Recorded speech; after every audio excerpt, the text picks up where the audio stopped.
Tuhod, ay, shoulder, balakang, tuhod. Ano yung main problem? Ito kasi gusto dito yung umiipit. Umiipit, Matong exposure ko yan. kulang. Oo. Hindi yung may ganun kagad. Okay. Since sa tuhod naman, Oo. naganto, tapos minsan di matupi. Ah, okay. Sige sir, kung gusto nyo yung video, walang problema. Video nyo. Yung tuhod naman, minsan naglalambing. Okay. Tapos, parang minsan, doon na namamaliit yun. Okay. Kasi may ano, mataas yung mataas yung uric. Yan. Mataas yung uric mo? Oo. Ay, oo nga. Yan. Sir, ano yan, sir? Ganito. Magbabago ang kwento dyan. Magbabago ang kwento. Kung nararamdaman nyo sa tuhod, sa lahat po kasi ng joint, tatama ang uric acid. Bakit? Ano ba yung uric? Ano ba yung uric acid? Yan ang pumapalit sa amino acid para sa mga joint natin. Ang tunay na problema mo sa liver. Magkakaroon ka ng fatty liver or iba pang problem sa liver na siyempre pag nag-digest tayo ng pagkain, ang kinikreate dapat nun yung amino acid para makapag-flex-flex tayo na maayos. Pero once na lumagkit, mas lumagkit na yung creation nung yung na-filter nung ano, yun na yung tinatawag na uric acid, mas malagkit na yung acid na yun. Kaya ang mangyayari dyan, pag nagsibir ka, magkakaroon ng deposit yun, yun na yung tinatawag na uric crystal. Sa lahat ng joint yun, hindi lang sa mga kamay ha, magsisimula yan dito. Dito, dito, dito, sa siko, sa lahat, sa balakang lahat. Eh, siyempre, lahat yung joint eh. Kaya pag nakakain ka ng bawal, kinabukasan pag nakadigest ka na, may masakit sa paa mo, may masakit sa mga, basta lahat. Saka dito. Ayan o. Si Sir kasi, may mga bumubukol-bukol na lang paunti-unti. Gano'ng kataas yung uric mo, Sir? Kasi dyan magbabago talaga ang kwento, sabi ko sa'yo. Dapat kakaratihin na kita eh. Pero nung sinabi mong tumaas yung uric mo, magbabago talaga ang kwento dyan. Yung iba, bumubukol dito, lalaki. Kung nakita ko yun, nakaganto. Oo, nakakita ka na nun. Pero yun, yung iba, dapat pag-aralan nyo maigi, meron dyan nag-a-adjust, dinudurog yung ano. Sabi ko, kung di yan dinudurog, masasaktan ka na. Kung sana mo mawawala yan, sir. Pero may ano, gamot naman na yun. Medication yan. Pero sana, limitahan nyo pong kumain ng red meat, soft drinks, kape, tuna. Pag mahilig ka sa mga ganyan, huwag ka nang umasang gagaling ka. Huwag ka nang umasa. Huwag ka nang umasa. Yan ang kalaban niya, red meat, high protein. Pag kumain ka ng mga high protein, kahit ano mga high protein, tapos ka. Automatic, hindi ka makatakas. Sasakit yan. Pag umaga nga, parang... O, pag umaga ka, sakit. Anong inalmusal mo? Tanong, anong inalmusal mo? Baka baboy. Baka nagprito ka ng baboy, nag-adobo ka ng baboy. Yan ang bawal, sir. Sir, pinaka-the best niyan, celery. Ulitin ko lang, celery, carrots, green apple, cucumber. I-blender nyo yan. I-blender nyo. Baklas yan. Tapos, siyempre, ang main problem nasa loob eh, yung liver. Papawis. Papawis talaga. Hindi nyo kailangan magtatakbo ha. Hindi na kailangan sobrang Hindi laro. na ako din yung ano, yung... Walking lang. Yung sinusuot na... Sauna suits, tapos, yun lang. Makaka-recover ka niyan. Bata ka pa naman, sir. Huwag mo hintayin malumpo ka kasi nakakalumpo ito. Bakit? Siyempre, pag masakit yung uric, ano nyo, tapos iminasage nyo kasi akala nyo yun ang sagot. Sir, hihinaan ko lang yung ano, sir, ha? Kung ano lang yung dapat na treatment sa inyo. Kasi yung nararamdaman mo pala kaya, dito, doon. Wala, uric yan. Pero adjustment pa rin yan. Pero walang hard massage, ay walang mga medium type. Palaging ano lang, alalay na lang to. Ovary mo issues mo, sir. Lahat ng joint na i-adjust ko.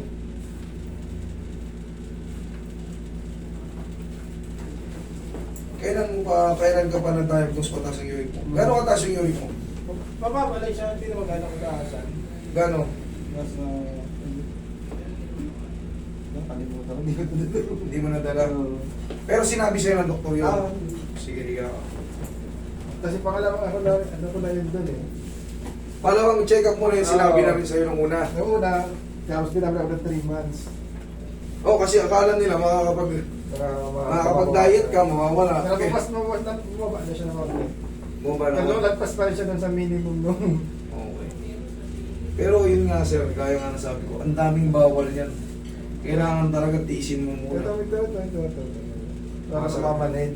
Gaya na sinabi ko, sabi ko, magsisimula, dyan, dito, doon, lahat na ng joint. Pag mo ganun. Okay naman, nakakaramdam ka na pala eh. Huwag nyo nakahintayin, malumpo kayo. Kasi pag yan pinahilot nyo, ng kasagsagang namamaga, malulumpo talaga kayo. Ang tanging technique dyan, kung sakaling mahabol nyo, mapatunog nyo, okay na yun. Huwag nyo nang pakaganon, huwag nyo nang pakadiin. Kasi, mapipilay lang lalo kayo. Sa mga joint sa tuhod, yayanigin lang po yan, hindi na pakakalakasan.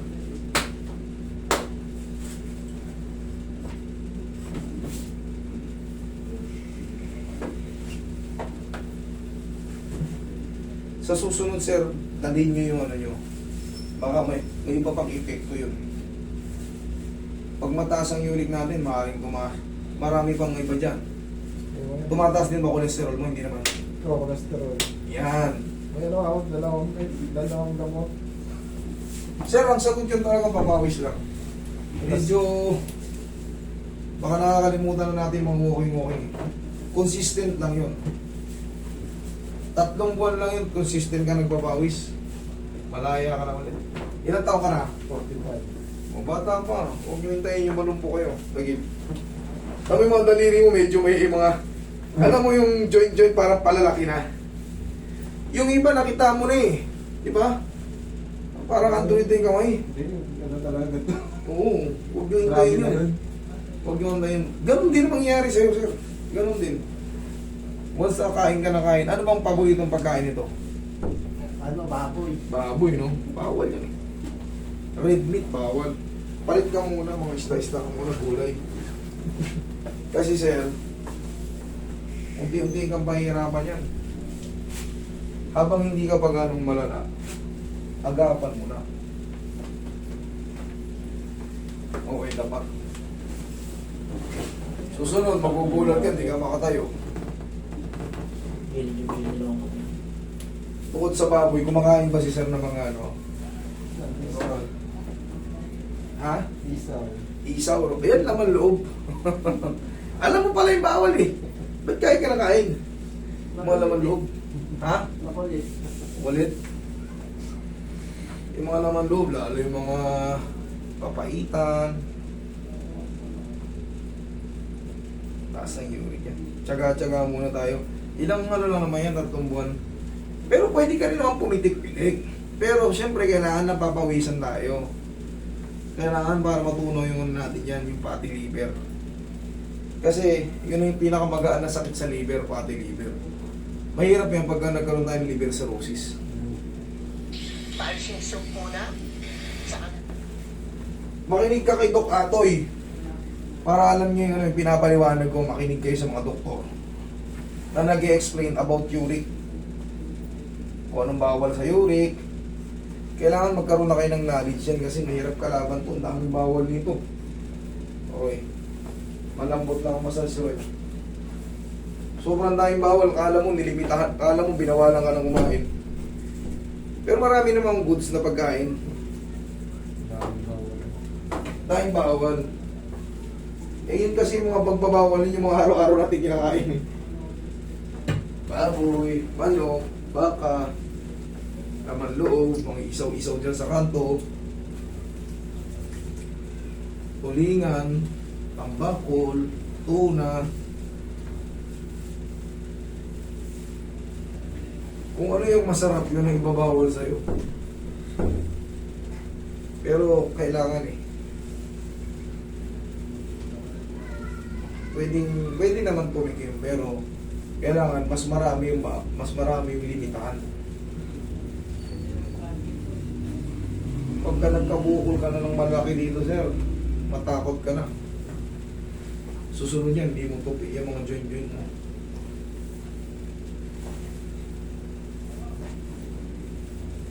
Kita mo yung haplos yan, napakalambot lang. Ganyan lang ang ano bagay. Sabi ko sa'yo, magbabago yung kwento kasi pagka hindi Hindi ko nalaman yon. Hindi ko sinabi. Nasasaktan ka. Mamaya, pagtapos.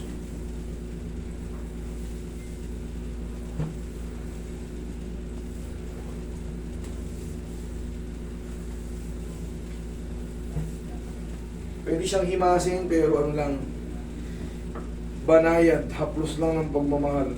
Ihaya.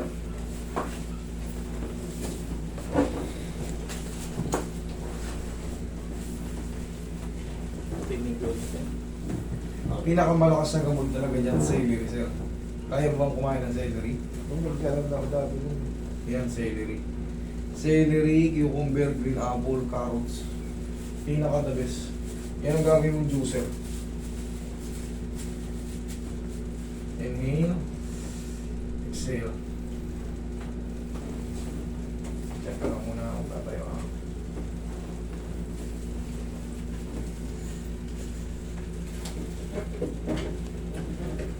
Yung mga tuhod mo, mga joint mo, nagsisimula na yung ano eh. Kami sa alam mo, mga ganun.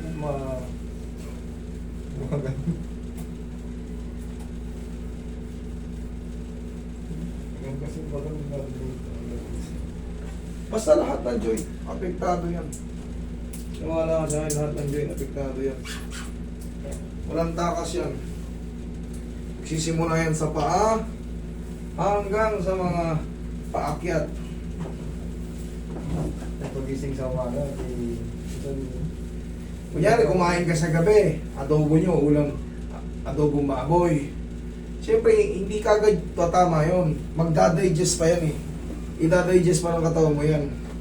Ngayon, yung liver mo, ang kinikreate niya nun, amino acid. Naririnig nyo naman yan, di ba? Amino acid. Pagka yan sumablay na, uric acid na, yung mas malagkit na yung kinikreate niya. Yung amino acid para sa joint natin yun. Yung uric acid, dun din yung pupunta sa joint. Katagalan, tapos hindi ka na napapawisan, mas lumalagkit pa sila, mas nagiging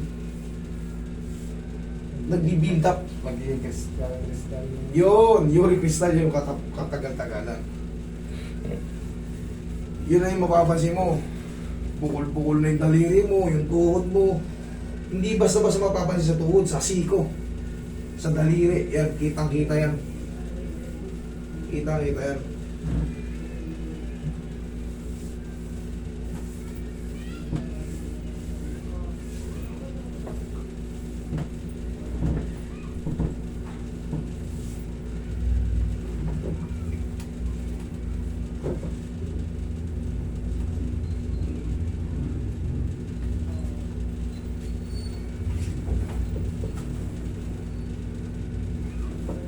Sir, ang ginawa ko sa'yo, ni-reset lang kita. Tapos upo ka. Adjust ko lang lahat ng joint mo, tapos minasage yung mga ano. Pero inano yun, kumbaga, alalay yan sa diin. Alalay na alalay sa diin.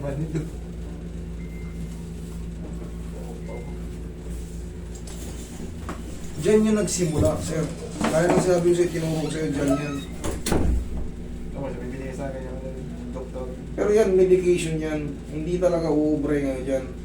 Masarap lang yung ma-reset ka kasi hindi, yung mga parating na problema, kahit pa paano, hindi siya kagad susumpong. Gagawin.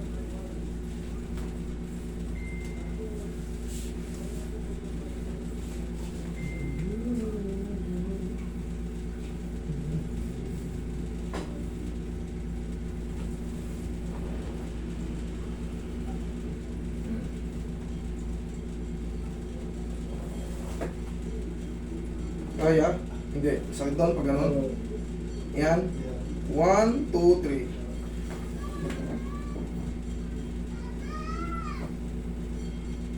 Relax lang.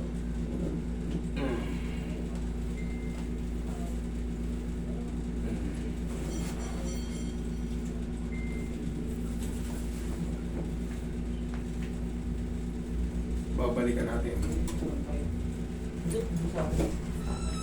Kasi nadulas ako. Pumunta ko dito. Madulas ka? Oo, pumalo ko dito. Kaya pare. Iba to. Dadagdagan lang yung sakit ng joint natin pag may mga instances tayong ganyan dulas-dulas.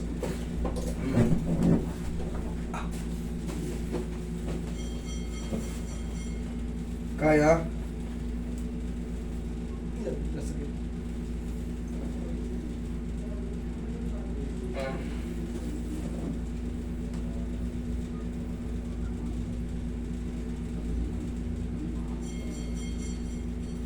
Tingnan mo nga, mas bearable na siya o mas masakit? Oo.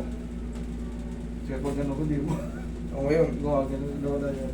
nawala yung ano. Sir, kailangan ang pinakasagot, ha? Tinuro ko na sa inyo, celery, carrots, green apple, cucumber. Tapos walking lang. Ha? Mas mga ganun lang. Para yung mga yan, ma-address. Buong katawan yan, baba, hanggang pataas. Namamalit minsan. Sir, wala. Talagang pag naksita parahan yung mga joint mo. Tapos pag di ba tulog, pag mo sa umaga, parang ganito. Parang ginaganong-ganon. Sa umaga, ganun mo. Para tumakbo yung ubo mo. Ayaw hindi nagbuha na yung mga tulog. Yun ang sagot dyan, Sir Papawis, ha? Para ma-address lahat, ha? Thank you so much.